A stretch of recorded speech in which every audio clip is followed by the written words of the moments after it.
What's up, guys? I'm Caden with Crypto Now or Never, and welcome back to another Hoppy update. If you enjoy this content, please do me a favor and hit that like and subscribe button. Help me pump that algorithm. I would greatly appreciate it. None of this is financial advice. Let's get into it. I have a dream, that's all I need. I'll make it happen with some work and belief. Know what I want. Alright, so I just want to give a quick little Bitcoin and Ethereum update. So as you guys can see right now, obviously Bitcoin and Ethereum have both been getting hammered. And if you guys have been watching my content, you know that I called the Ethereum drop because I said we were forming a bear flag and we could not get back above the 200-day. In addition, the stochastics were getting extremely overbought. And you can see that this bear flag is actually playing out perfectly right now. Now, we will take a look at Bitcoin first though. What I want to point out that I think is very interesting is the RSI. So as you guys can see right now, the RSI is extremely oversold. We have not been this oversold since August 5th. What happened on August 5th? This was the flash crash where Bitcoin dropped to 49K. Think about that for a second. We are the same oversold as when Bitcoin was at 49K. And right now, Bitcoin is still 86,900. That should put everything in perspective for you. Everyone is panicking and Bitcoin is still above the previous all-time high. That shows you how strong the crypto market is right now. But what I do need to mention right now is that you can see the 200-day moving average is starting to creep up. Eventually, we are going to retest this level, so don't be surprised if it actually happens very soon.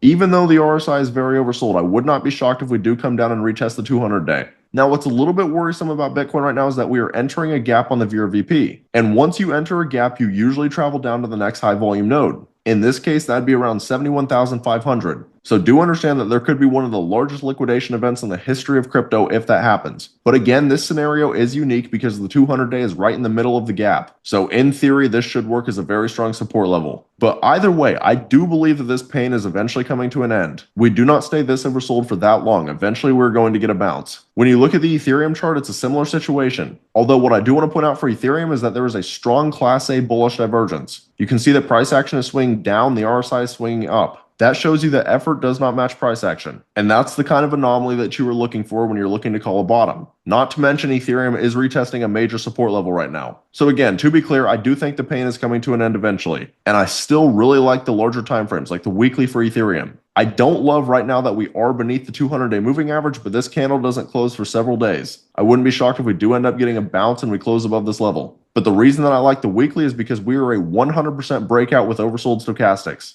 You can see if you go back to September of 2020, oversold stochastics, massive breakout, massive breakout, massive breakout. And every single time they've been oversold, we've had a very nice breakout. And we are oversold again. This is one of the bigger reasons I'm still very bullish on Ethereum long term. So yeah, again, we don't necessarily look great in the short term, but long term, I'm very bullish. And when you look at the crypto market as a whole right now, you can see pretty much everything is getting nuked. There have been a lot of projects that have bounced a little bit in the last 24 hours, but the weekly has gotten hammered. A lot of projects are down double digits. When you look at Hoppy, it's no exception right now. Hoppy has been getting nuked. It's at an $11.5 million market cap. And there are a few things that I really need to talk about for Hoppy today. So the first thing is that obviously the chart right now does not look good at all. There are a lot of people who ask why I still cover this project, and the reality is I cover it because I love the Hoppy community. I genuinely believe the Hoppy community is extremely strong, especially for a project that is now this small. But that being said, I'm not a fool. I understand the chart does not look very good. But at the same time, when you look at a lot of other projects like Pepe, Turbo, Andy, Wolf, Kendu, none of these projects look good. They all have been in massive downtrends for a long period of time. Now, Hoppy does look a little bit worse than some of the others because it's lost this major support level. And if we are being realistic, the other thing that Hoppy has right now that other projects don't have is a major competitor. That is no secret at this point.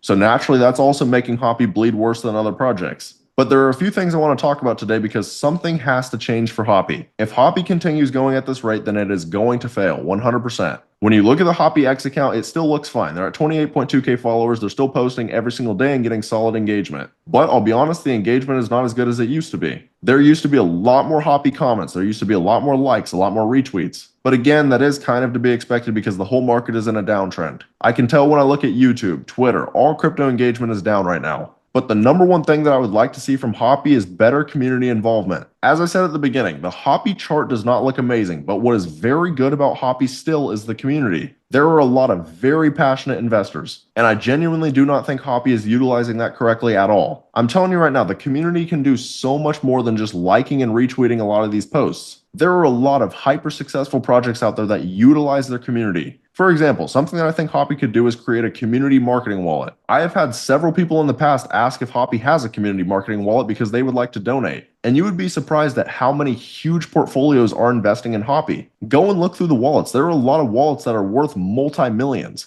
You might be surprised at how much some of the community members might be willing to help. Not to mention it could take some pressure off of the team. Just to go a little deeper into what I'm actually talking about, I want to take a look at the crypto exchanges. So for example, right now Hoppy's biggest exchanges are MEXC and Gate.io. And in my last video, I talked about how these are good exchanges, but they are not tier 2s, not tier 1s. And the reason for that is because the amount of coins listed. MEXC has 2,886, Gate.io has 2,591. What makes getting listed on exchanges so bullish is the rarity. For example, if Hoppy were to somehow get a Kraken listing, Kraken only has 476 coins listed. And the thing about MEXC and Gate.io is that Hoppy's main competitor also has those exchanges. So now here's where the community wallet comes in. I genuinely believe that there needs to be more transparency with the team and the community. If the community were to decide something like, hey, let's get listed on Kraken, and there's a combined effort from everyone to try and make Kraken a reality, I think it could happen. If there's a listing fee for Kraken, okay, what does it take? If there's certain other requirements like volume or social media engagement, okay, what does it take? Now, I do understand that sometimes too much transparency can be a negative for a project, but I've got to be honest with you guys. At this point, I genuinely believe only true Hoppy believers are still in this project. Anyone who is sitting here just reading a chart is out of Hoppy by now.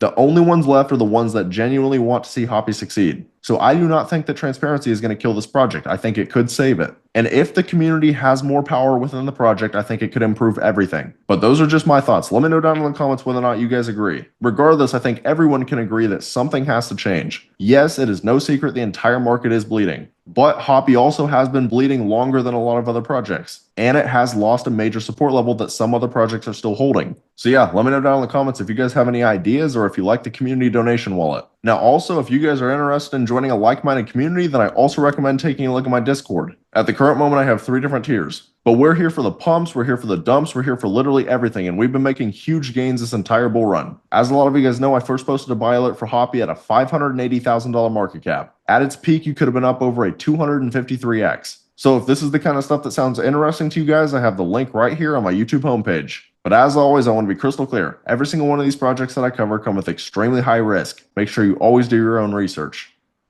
But that's about all. Let me know down in the comments whether or not you guys still believe in Hoppy long term. If you found this content valuable, please do me a favor and hit that like and subscribe button. Thank you guys for watching. Have a great rest of your day.